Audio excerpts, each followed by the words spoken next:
आज हम करने जा रहे हैं क्या, क्लास 10th का 14 चैप्टर दैट इज प्रोबेबिलिटी। ठीक है, क्लास 10th में है ना आपका सबसे लास्ट चैप्टर क्या, प्रोबेबिलिटी।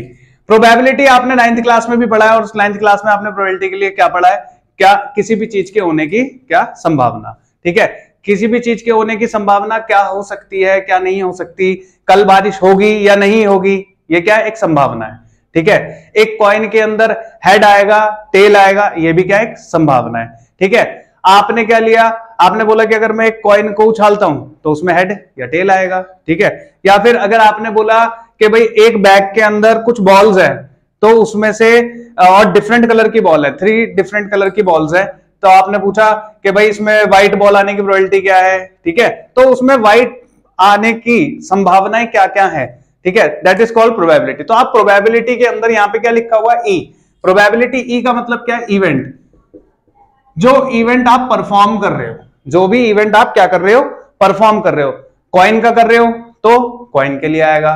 ठीक है, सिक्के क्या नाम है, आप बॉल्स के लिए कर रहे हो, मार्बल के लिए कर रहे हो, किसी नंबर्स के लिए कर रहे हो, या आप जो है डाइस के लिए कर रहे हो, तो जिसके लिए भी जो भी इवेंट आप क्या कर रहे हो, परफॉर्म कर रहे हो, वो यहाँ पे प्रोबेबिलिटी ऑफ इवेंट के नाम से आएगा। और फॉर्मूला क्या है इसके लिए, number of favourable outcomes upon में टोटल नंबर ऑफ आउटकम्स। मतलब कि जिस चीज की आपको प्रोबेबिलिटी निकालनी है वो कितनी बार हो रहा है और टोटल उसके अंदर सैंपल स्पेस कितने हैं, वो कितनी बार है, उसे हम क्या बोलेंगे, उससे आपकी क्या निकलेगी, प्रोबेबिलिटी। और सिंपल सी प्रोबेबिलिटी को पहचानने का सबसे अच्छा तरीका क्या है कि आपके पास जो डिनोमिनेटर होना चाहिए वो हमेशा न्यूमरेटर से क्या होना चाहिए, बड़ा होना चाहिए। ठीक है, डिनोमिनेटर हमेशा क्या होना चाहिए, न्यूमरेटर से बड़ा होना चाहिए।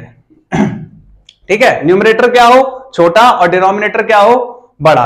क्यों, क्योंकि जब भी आप न्यूमरेटर छोटा होगा डिनोमिनेटर बड़ा होगा तो आपका जो आंसर होगा वो हमेशा कहां रहेगा, 0 से 1 के बीच में। कहां रहेगा, 0 से 1 के बीच में। क्यों, क्योंकि प्रोबेबिलिटी ऑफ इवेंट, किसी भी चीज की प्रोबेबिलिटी हमेशा क्या होगी, 0 या 0 से बड़ी, 1 या 1 से छोटी। ठीक है, ये होता है आपका क्या, प्रोबेबिलिटी का आंसर। कि भाई अगर आपके प्रोबेबिलिटी जो होगी, किसी भी चीज के परफॉर्म करने की जो प्रोबेबिलिटी होगी वो हमेशा क्या होगी, 0 या 1 होगी, या 0 और 1 के बीच में होगी। और 0 और 1 के बीच में कब आएगी, जब आपका डिनोमिनेटर क्या होगा, न्यूमरेटर से बड़ा होगा। तो इसलिए ध्यान रखना कि आपका डिनोमिनेटर हमेशा क्या होना चाहिए, बड़ा, और न्यूमरेटर क्या होना चाहिए, छोटा। तभी उसकी जो वैल्यू है वो कहां पे लाई करेगी, 0 से 1 के बीच में। अच्छा, जो 0 से 1 के बीच में लाई करेगी वो तो उसके लिए प्रोबेबिलिटी हो ही जाएगी, लेकिन अगर किसी चीज की प्रोबेबिलिटी क्या है, 0, तो आप क्या बोलोगे, इसका मतलब वो कौन सा इवेंट है, इम्पॉसिबल इवेंट। कौन सा इवेंट है, इम्पॉसिबल इवेंट। अब इम्पॉसिबल कैसे, जैसे मैंने आपसे पूछा कि भाई एक हफ्ते में 8 दिन होते हैं, क्या होते हैं, नहीं, पॉसिबल ही नहीं है। 8 दिन पॉसिबल ही नहीं है भाई, 7 ही दिन तो होंगे। एक डाइस के अंदर 8 नंबर होते हैं, होते हैं नहीं, हमें तो पता है भी 6 होते हैं, होते हैं ना 6। तो इसका मतलब क्या हुआ कि भाई जो चीज हो ही नहीं सकता, जो चीज हो ही नहीं सकती, इसका मतलब वो क्या है, इम्पॉसिबल इवेंट। इसका मतलब उसका आंसर क्या है, 0। उसका आंसर क्या है, 0। श्योर इवेंट, 1 का मतलब क्या है, श्योर, बिल्कुल परफेक्ट है भाई। अब परफेक्ट कैसे है कि भाई मैंने आपसे बोला कि एक डाइस के अंदर 6 नंबर है, 6 ही होंगे। ठीक है, एक हफ्ते में 7 दिन होते हैं।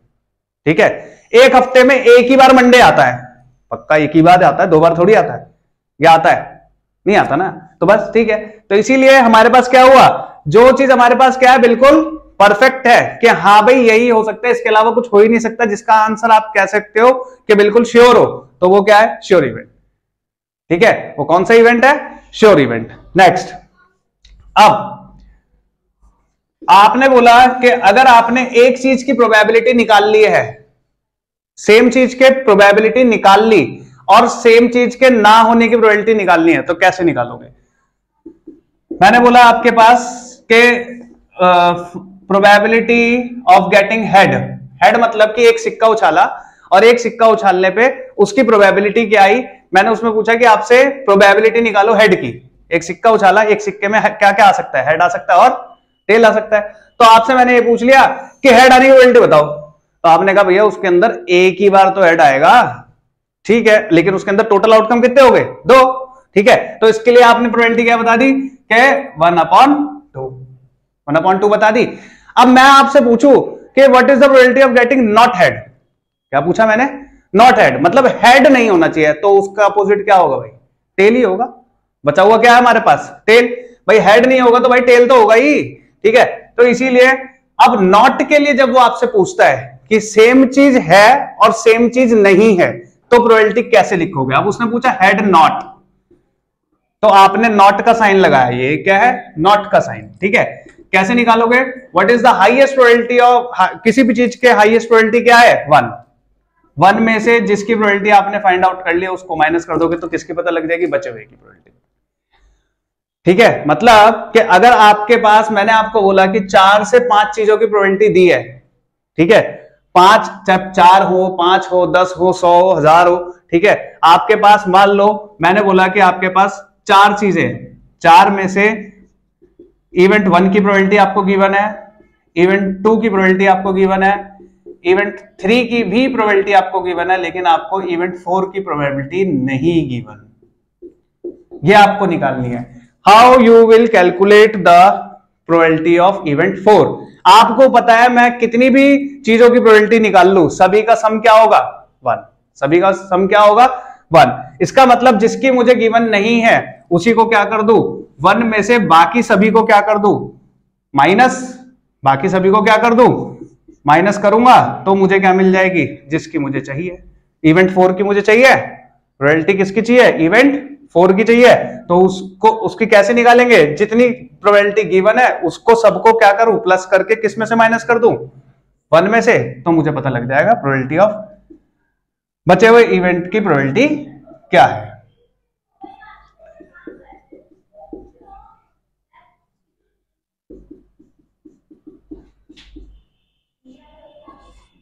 ठीक है, आगे बात समझ में? ठीक है। नेक्स्ट, श्योर इवेंट आपको समझ में आ गया, इम्पॉसिबल इवेंट आपको समझ में आ गया, और आपके पास अगर कई सारी प्रोबेबिलिटीज दी है और किसी एक की प्रोबेबिलिटी निकालनी है तो भी आपको समझ में आ गया कि हम सभी की प्रोबेबिलिटीज जो गिवन है उनको सबको सम करेंगे और 1 में से क्या कर देंगे? माइनस कर देंगे, तो हमें जिसकी प्रोबेबिलिटी निकालनी है वो हमें मिल सकती है आराम से। ठीक है। नेक्स्ट बात करते हैं कि भाई अब हमारे पास प्रोबेबिलिटीज जो शुरू होती है वो कैसे होती है? हमारे पास कुछ आते हैं कंडीशंस। जैसे सबसे पहली कंडीशन आती है किसके लिए? कॉइन्स के लिए। कि अगर आपसे पूछा जाए कि अगर मैंने एक कॉइन उछाला तो एक कॉइन उछालने पे प्रोबेबिलिटी क्या होगी? फिर वो पूछ सकता है 2 कॉइन उछाले तो प्रोबेबिलिटी क्या होगी? फिर ऐसी 3 कॉइन उछाले तो क्या प्रोबेबिलिटी होगी? तो अभी तक आपने ये चीजें तो समझ ही ली क्या कि प्रोबेबिलिटी क्या है, ठीक है, प्रोबेबिलिटी का फॉर्मूला क्या है, कब आप कैसे आप पता लगा सकते हो कि हमारा प्रोबेबिलिटी का आंसर ठीक है? जब आपका डिनोमिनेटर क्या हो? न्यूमरेटर से बड़ा हो। तो प्रोबेबिलिटी का आपने साइज भी पता कर लिया क्या कि प्रोबेबिलिटी आपका 0 से 1 के बीच में होगी। 0 हो सकती है और 1 हो सकती है, ठीक है।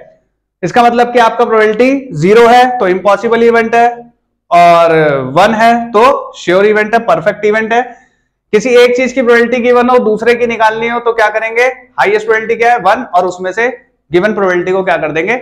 माइनस, तो रिमेनिंग की प्रोबेबिलिटी निकल आएगी। ये सारी चीजें अभी हमने पढ़ ली। अब हम पढ़ेंगे स्टेप बाय स्टेप किसका? सबसे पहले कॉइन के बारे में, फिर डाइस, फिर उसके बाद मार्बल्स, एक बैग के अंदर मार्बल है उसके बारे में, फिर उसके बाद आपके प्लेइंग कार्ड्स। ठीक है, इस तरीके से हम अपने टॉपिक्स को क्या करेंगे? कवर करेंगे।